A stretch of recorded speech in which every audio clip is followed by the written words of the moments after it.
My name is Dana. I'm 16 years old. I'm from Bethlehem, Palestine. I go to the Good Shepherd Swedish school.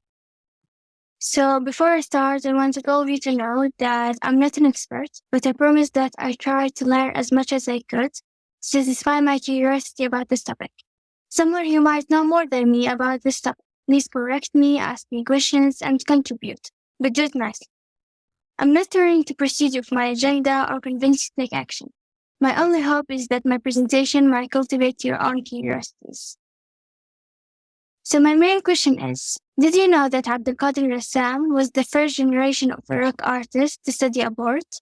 So my outline for this presentation, background about Abdul Qadir Al Rassam, what kind of art did he do, what materials he used, and what restrictions he had, and what inspired him to draw. So what led me to this? Since I was young, I liked to draw. And as I grew up, I became more interested in artists and their drawing techniques and what materials they used. So as I was searching around the internet to find an artist for this project, I came across Abdul Qadir Al Rassam. So I found him very interesting and a unique artist. And his materials that he used were very interesting actually, because in that time it was very hard to find suitable materials for the project.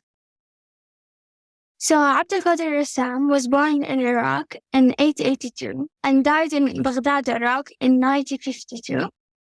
So he studied in Istanbul, in the capital of Ottoman Empire, from roughly 1907.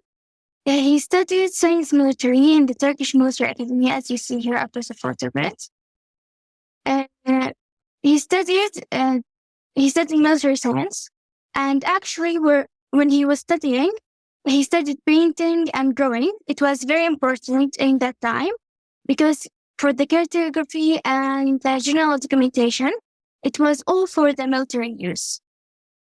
And Abdul Qadir Al Rassam actually took lessons with permanent artists, and they all worked and drew in the European style, and it was called then academic art.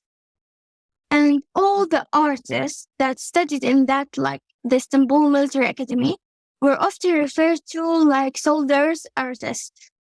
So the materials he used, these are some of his materials, are charcoal, ink, and paper.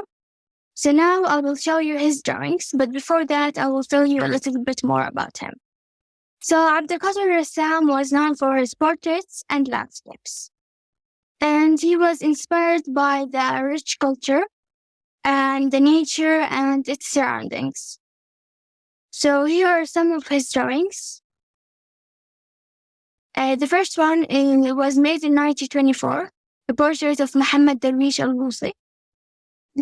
The second one is in Baghdad. The next one, I don't have a name or a title for it, so just take a minute to look at it. The last one, as you see here, we have drawing of the river scene of the banks of the Tigris. It was made in 1920.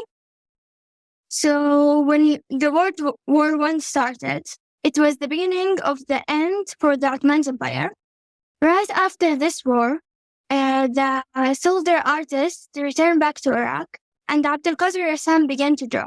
And he formed a small group of Iraqi artists who shared the same experience, and they all drew in the European style. There are Muhammad Haji Salem, Assam al-Hafidi, Muhammad Saleh Zaki.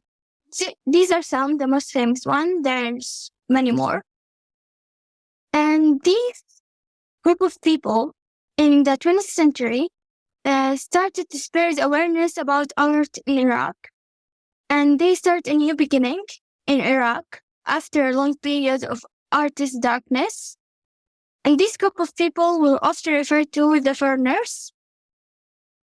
So my big idea was that I learned the development of art and the different materials they used then and what materials we use now. So some reference and further reading. We have two books. They both talk about art. The first one is Modern Art in Iraq by Nada Shabut. The second one is Art and Visual Culture in the Modern Middle East by Dr. Janet Al-Ankur. And thank you for listening.